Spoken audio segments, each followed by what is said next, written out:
Hi, I'm Tim. Welcome to our channel, and thanks for logging on. If you enjoy these videos, do me a favor and subscribe to our YouTube channel right here at Watchbox Reviews. I would really appreciate it, and I promise to update daily. If you love this watch, you can see it and purchase it on our website, thewatchbox.com. And today we are discussing a timepiece that seems as though it would be standard issue to the captain of a starship en route to a galactic battle off the outer rim of the galaxy. This is the 2016 Bethune DB28 kind of blue, 42.7 millimeters in fire blued grade 5 titanium. The watch was part of a exceptionally rare 10-piece series back in 2016, but though rare, it's emblematic of everything Bethune does well. Arguably the signature watch of the brand. It features everything that has made Bethune arguably the scientist's watchmaker and a personal favorite of yours truly. Now the watch on my 16 centimeter circumference wrist is 42.7 millimeters, and it features Bethune's signature articulated spring-loaded floating lugs, which is to say its variable geometry fit. The watch is slimmer than you expected, only 11.4 millimeters thick, and across the wrist, well, it's tailored to suit. The floating lugs as fitted, there are two sides, standard, and then there is a large set of lugs. This set of lugs features a 53 to 58 millimeter span, so this is 53, this is 58, again, to suit. The timepiece featuring a spacing between the lugs of 26 millimeters, so you're going to want to get a custom cut strap or stick with the Bethune factory piece. Now you'll appreciate the presence of a high-grade strap with subtle contrast. It's a black and blue contrasting stitch, black strap, and as you can see, navy blue contrasting stitch, large rectangular scale gaiter, and on the bottom, small scale gaiter. This is an expensive strap. It's cheaper to put calf on the bottom, but a gaiter strap lasts longer. You can see both rose gold and blued titanium, and the lines of the pin buckle actually recap the lines of the floating lugs, so there's poetic design parallelism here. You can see the ogival outer caps of the lugs recall the very first Bethune DB1 chronograph, and that cone-shaped or bullet-shaped ogival lug has been one of the signatures of the brands through every generation of its watches.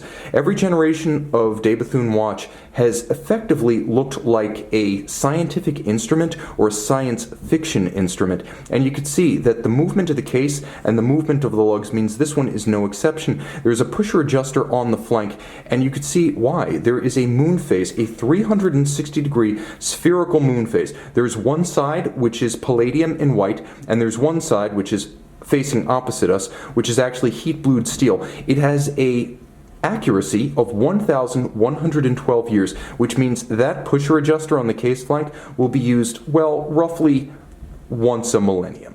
You can see the dial features an immense amount of blued titanium. There's an outer ring which is blued titanium grade 5, just like the case. It serves as the basis for the gold diamond polished hour indices, and you can see at center more blued titanium. The center bridge over the barrel is actually blued and black polished, and then there are Côte de Genève on the Delta style barrel bridge that lies just beneath that. The hands are sort of a modified Dauphine Breguet hybrid in steel blued, and then you can see there is a minutes track inboard of the hour track. There is a small power reserve on the dial side right under my finger, and you can see there is a large power reserve on the case back with a sort of sunburst indicator tracing the 6 days of manual wind power reserve for this caliber 2115V4. You can see the whole mechanism on the case back with plenty of engine turning and another blued chapter ring. Turn the watch back to its dial side and you can see the balance, which by my count is one of at least half a dozen distinct Bethune in-house balance designs. It is blued titanium with white gold masses, the idea being to reduce aerodynamic drag, reduce the reactive thermal qualities, that is, a low coefficient of thermal expansion such that heat and cold won't really change the timing of the balance, and at the same time maximum polar moment, creating a huge balance with all of the mass in the outer rim. Now you'll note that the hairspring just above the balance is a sort of dog leg kink. It's off center, it's not symmetrical. That's to create, with the flat profile of a flat hairspring and the shock resistance of a flat hairspring, the concentric beating qualities of an overcoil. So this watch is able to match overcoil efficiency efficiency in any position without the weaknesses of the overcoil. Outboard on each side of the full balance bridge, you can see the triple parachute system. So shock protection, and then Inca block at center. So you have 3 shock protection systems integrated. And though you can't quite see it, there is a silicone escape wheel, unlubricated, of de Bethune's own design operating just underneath the balance. That is a lot of tech. The crown is a bullhead style. It's a manual wind watch. It does have a screw-down crown, 30 meters water resistant, so it's not an aquatic watch. But the timepiece is one of the most fascinating, original, imaginative, extravagant, and exuberant timepieces you will find in mainstream horology or the independent scene.